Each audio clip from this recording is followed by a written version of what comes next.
Hello दोस्तों, डीवाईटी शिक्षा channel में आप सभी का स्वागत है। पिछले वीडियो में हमने भाषा को व्याकरण में बदलने से रिलेटेड एक एग्जाम्पल देखी थी। आज हम एक और एग्जाम्पल देखेंगे। तो स्टार्ट करते हैं एग्जाम्पल। भाषा L is equal to A to the power I B to the power 2I such that I greater than equal to 1 के लिए व्याकरण की संरचना कीजिए। तो इसके सॉल्व देखते हैं। हमें दिया क्या है? दिया है L is equal to A to the power I B to the power 2I such that I greater than equal to 1। I is equal to 1 2 3 and so on रखने पर ये कैसे रखे हैं? यहाँ देखिए दोस्तों, I greater than equal to 1 दिया है, तो हम I के इक्वल में 1 और 1 से ग्रेटर देन वैल्यूज को रखे हैं। तो L इज इक्वल टू यहाँ I की जगह 1 रखे तो क्या होगा?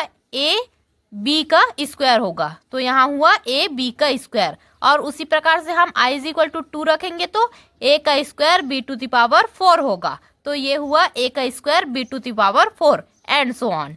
Implies that L is equal to हम A B का स्क्वायर को क्या लिख सकते हैं? A B B। उसी प्रकार से हम A स्क्वायर B की घात 4 को क्या लिख सकते हैं? A B B B B। और उसी प्रकार से हम I इज इक्वल टू 3 रखेंगे तो क्या होगा? A का cube B to the power 6 और उसको हम इस प्रकार से लिख सकते हैं एंड सो ऑन। माना G is equal to TNSP एक व्याकरण है। T is equal to set of terminal is equal to AB। यहाँ L में क्या है? A है B है, तो हम यहाँ लिए है AB। N is equal to set of non terminal is equal to S। S is equal to starting symbol is equal to S। P is equal to set of production is equal to S tending to A B B S tending to A S B B। यहाँ set of non terminal में हम क्या लिए हैं? S लिए हैं, तो हम यहाँ S टेंडिंग टू बस लिए हैं। बट पिछले एग्जाम्पल में हम यहाँ सेट ऑफ नॉन टर्मिनल में क्या लिए थे? S और A लिए थे, तो हम यहाँ सेट ऑफ प्रोडक्शन में S टेंडिंग टू और A टेंडिंग टू भी लिए थे। और S tending to A B B S tending to A S B B इसको कैसे रखे हैं? तो चूंकि S tending to A B B इसलिए S implies that A B B और ये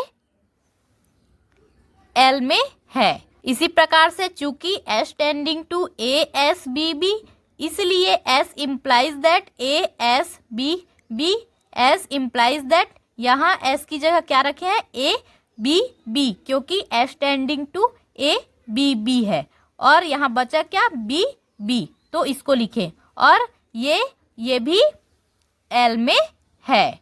okay.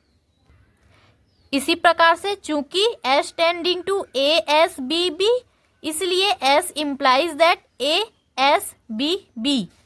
S implies that A S की जगह हम क्या रखे हैं? A S B B, क्योंकि यहाँ पर S tending to A S B B है और बचा क्या? B B, तो उसको लिखे B B। S implies that A और यहाँ S की जगह हम क्या रखे हैं? A B B, तो हुआ A B B और बचा क्या? ये 4 टाइम्स B, उसको हम लिखे हैं और ये भी L में है। ओके। यहाँ हम माने थे G is equal to TNSP एक व्याकरण है, तो TNSP की वैल्यू यहाँ पर रख देंगे तो हमारा व्याकरण प्राप्त हो जाएगा। अतः G is equal to AB S S S tending to A B B S tending to A S B B, ये हमारा आंसर हो गया। फ्रेंड्स, व्याकरण को भाषा में बदलना इजी है, बट भाषा को व्याकरण में बदलना थोड़ा डिफिकल्ट है, क्योंकि इसमें सेट ऑफ प्रोडक्शन में क्या ले उसके लिए आप लोग को थोड़ा प्रैक्टिस करना पड़ेगा। तो आज का वीडियो यहीं समाप्त करते हैं। आप चैनल को लाइक, सब्सक्राइब और शेयर कीजिए। धन्यवाद।